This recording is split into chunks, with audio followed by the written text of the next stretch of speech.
সম্মানিত দর্শক, আমি আমির হোসেন আপনাদেরকে ইউটিউব চ্যানেল এবিটিভি বাংলাতে প্রীতি ও শুভেচ্ছা জানিয়ে শুরু করছি আজকের প্রতিবেদন। তো আজকে আপনাদেরকে যে গ্রামটিতে নিয়ে এসেছি, এই গ্রামটির নাম হলো বেউতা, পশ্চিম পাড়া, কেরানীগঞ্জ, ঢাকা, বাংলাদেশ। তো একজন সফল উদ্যোক্তা 1 বছর হয় গাভী পালন শুরু করেছেন। তো তার সফলতার বাস্তব গল্প, সত্য ঘটনাগুলোই আপনাদেরকে জানানোর চেষ্টা করব। তাছাড়া ইনি এর আগে প্রায় 4-5 বছর ষাঁড় গরু মোটা তাজাকরণ করে আসলে লাভবান হতে পারেনি। তো আসলে কী কারণে ষাঁড় গরু মোটা তাজাকরণ করে লাভবান হতে পারেনি, কেনই বা গাভী গরু শুরু করলো, এখন গাভী গরু লালন পালন করে উনি কেমন আছেন, সেই সব বিষয়ে আমরা গুরুত্বপূর্ণ তথ্য আপনাদেরকে একটু জানানোর চেষ্টা করব। তো চলুন, প্রথমেই আপনাদেরকে খামারের গরুগুলো আমরা একটু ঘুরিয়ে দেখানোর চেষ্টা করছি। দেখুন দর্শক,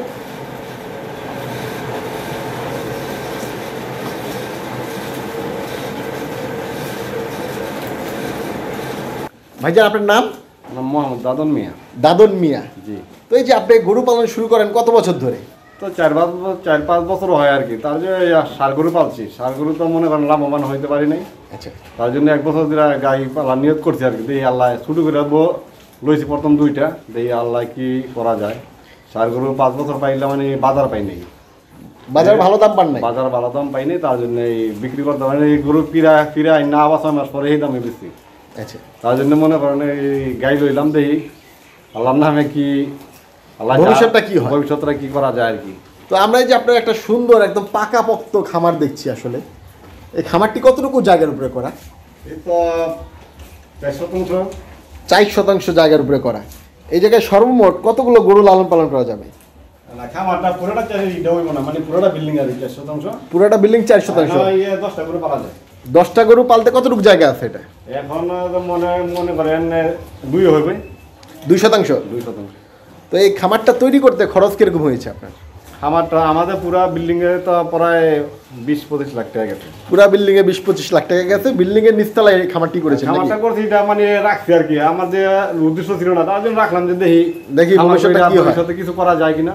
তার জন্যই আর কি আমাদের আমরা তো মনে করেন ওই যে খেতপাত প্রথম কৃষির মানে আমাদের বাপ দাদারা কৃষি জমিন করতে বেশি। আচ্ছা, চাকরিজীবী খুবই কম। আচ্ছা, তার জন্য নিয়ত করছি যে ফার্মটা রাখছি, যে দেখি শুরু করি দেখি কি করা যায়। তো এই যে গাভীর খামার যখন শুরু করলেন, আপনি কোন গাভীটা দিয়ে শুরু করলেন? এই যে প্রথমে এই কালাটা, এই কালো গাভীটা? জি জি। এটা কোন জাতের? এটা হলো অস্ট্রেলিয়া শঙ্কর জাতের। Australia cross.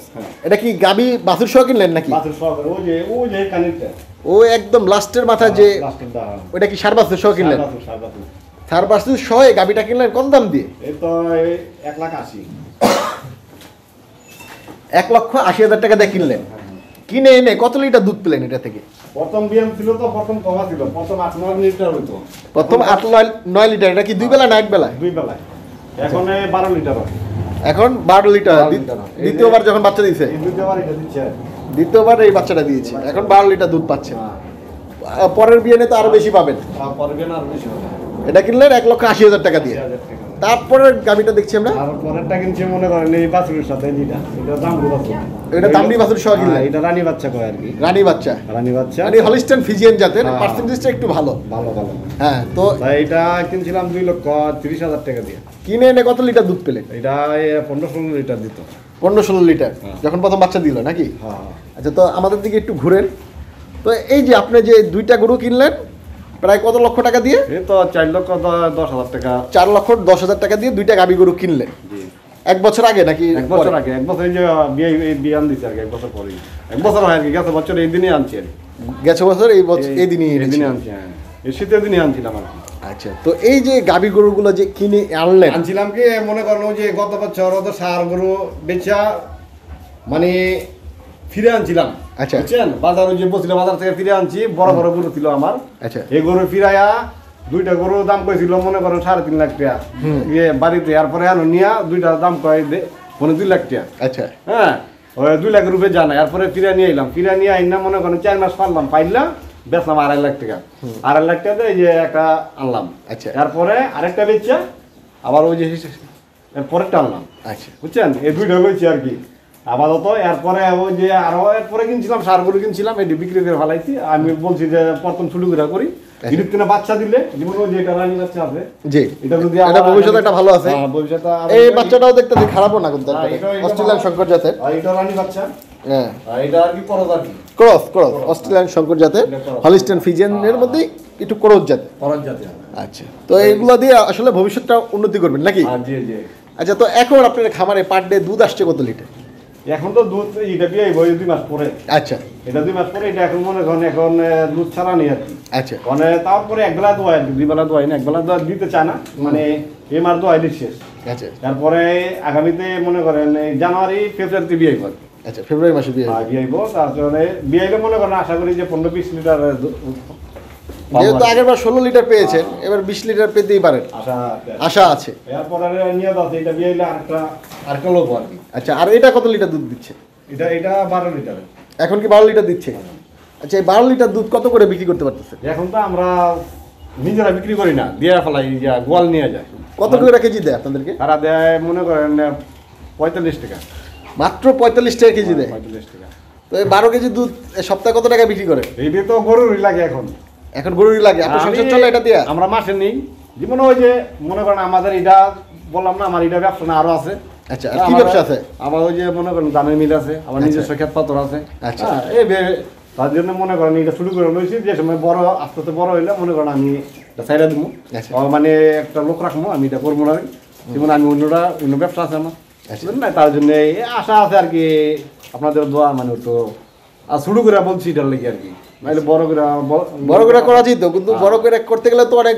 ক্ষতির সম্মুখীন হয় অনেকে যে নিজে পরিশ্রম করে দেখি যে কি অবস্থা বোঝা যায় আল্লাহ কি রাখছে কপালে তো এই যে অনেক নতুন খামারি আসলে এই যে গাভী কেনার ক্ষেত্রে আসলে প্রতারণার শিকার হয় তারা যাতে প্রতারণার শিকার না হয় কিভাবে বাঁচতে পারে একটু বলবেন আসলে এটাও ওরা মনে করেন অনেকেই জানে না আচ্ছা বুঝছেন না জানি না মনে করেন গাভী কিনে ওই আনতেছে একটা নিয়ে মনে করেন ওই যে আছে কিছু দালাল টোলাল আছে আচ্ছা হ্যাঁ গিয়া নিয়ে চিনে না বইলা দেয় হয় এটা এত হইব হ্যাঁ মনে করেন যে 2.5 লাখ টাকা গরু কিনে 20 লিটার দুধ হইব আয়া দেয় যে হয় না 8 লিটার 10 লিটার বুঝছেন না তো এই গরু চিনে না অনেক কিছু কিছু লোক আছে এরকম খামারিরা মনে করেন না জানি না করলে এগুলা মানে লতে পড়ে যায় আর কি তো এই যে আপনি এই যে গরু কেনার ক্ষেত্রে আসলে এই গরুটা কিভাবে কিনলেন একটু বলবেন এটা আমি কিনছি আমার নিজের আগে কিছু অভিজ্ঞতা আছে আমার নিজের আগে করতাম আগে তো দেশি গরু আছিল আচ্ছা তাই না আমার নিজের অভিজ্ঞতা আছে বাপ দাদা কইরাইছি তো আমার অভিজ্ঞতা আছে নিজে গিয়া এটা বাজারতে আনছি তারপরে এটা মানে হাটের থেকে কিনে আনছেন এটা হাটের আনছি এটা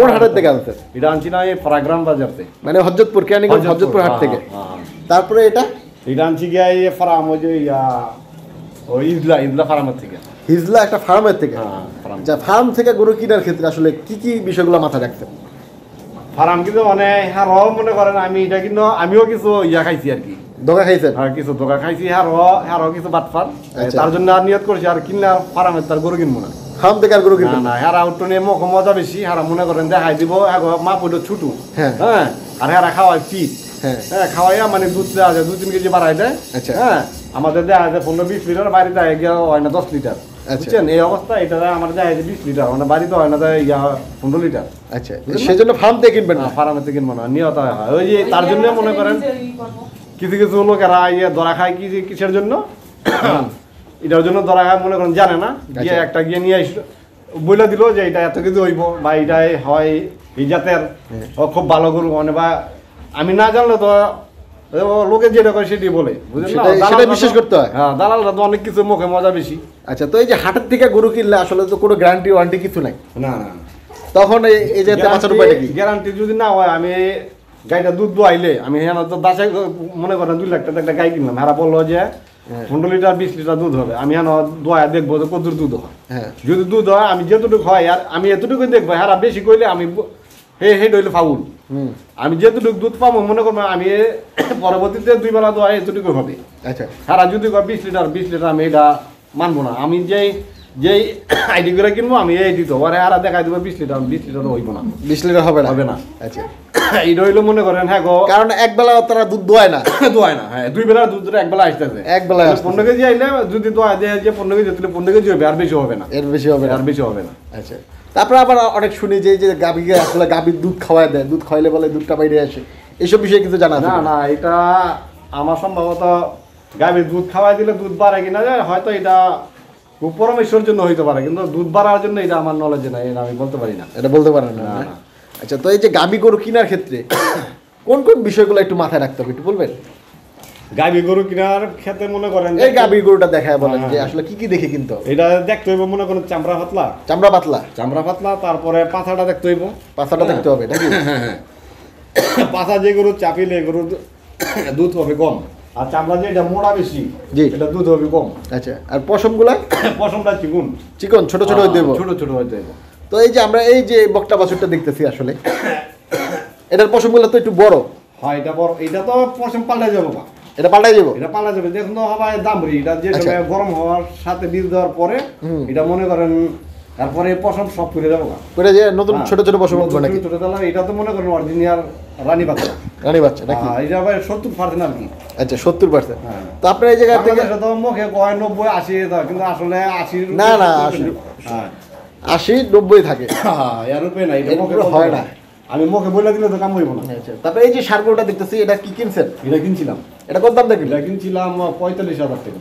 45,000 টাকা দিয়ে। কতদিন আগে? এটা কিনছিলাম 3 মাস হয়। 3 মাস হয়। তারপরে কি কুরবানিতে বিক্রি করবে নাকি? দেখি নিয়ত আছে আর কি। এটাতে মানে এটা গাভীর বাচ্চা। আচ্ছা, তো ভাইয়া কেউ যদি আসলে নতুন কোনো খামারি আপনার খামারে এসে একটু ভিজিট করতে চায়, এই জায়গায় কিভাবে আসতে পারে ঢাকাতে একটু বলবেন ঠিকানাটা? অবশ্যই বয়ে আপনি মোহাম্মদপুরতে ডাইরেক্ট আই পড়বেন। ঢাকা মোহাম্মদপুর থেকে আপনি মোটরসাইকেল লইছেন, হ্যাঁ মোটরসাইকেল চাইলে ডাইরেক্ট আই পড়বেন। বেউতা নাম বলবেন, বেউতা পশ্চিম পাড়া, আরো অনেক আছে ফার্ম। আচ্ছা, মানে রোড গাঙ্গের পারে জি রোড আছে, তারপরে অফসাইডে আছে, যেমন মেন রোড আছে পিছনে। মানে বইলা দিলেই চলবো যে এই বাইর রোডে আসেন বা রোডে আসেন, পশ্চিম পাড়া যাবো বা ওই পুপারা আছে, মানে এমন আসার পরে জিজ্ঞাসা করলে অনেক অনেক খামার পাওয়া যাবে। এর ভিতরে আরো খামার আছে না, এইটা বইলা দিলে এতটুকু আর কি, আর কিছু না। মানে আপনি যেহেতু আইছেন না জেনে আই পড়ছেন, হ্যাঁ, তো এই আপনি এসে কি নাম বলবে, কি নাম বললে আপনার খামার? মানে আমার নামে বলবেন মোহাম্মদ দাদন মিয়া। মোহাম্মদ দাদন মিয়া বললে দেখিয়ে দিবেন। পিতা আব্দুল কাদির মৃত্যু আর কি, যা আমার নাম বলে চলবো। আচ্ছা, তো এই যে নতুন যারা আসলে খামার শুরু করতে চায় তাদের উদ্দেশ্যে আপনার পরামর্শটা কি?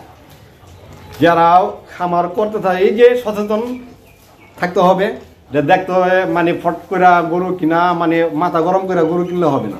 আচ্ছা, তাই না? কিনা আগে চিন্তা ভাবনা করতে হবে, একজনের তো পরামর্শ, ভালো লোকের তো পরামর্শ নিতে হবে, কিন্তু যারা দালালি ফালালি করে এখন সাথে পরামর্শ নিলে হবে না।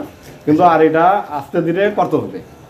গরম করে ফট করে একটা কিলো নিয়ে আইলো, কিন্তু এইটা আনলে মনে করেন ধরা খাই যাবো, কিন্তু আমি তো এটা জানি না, এই লোক পরামর্শ আর কি। কিন্তু হঠাৎ করে গরু পালা নিয়ে মানে মাথা গরম করে গরু আনা ঠিক না।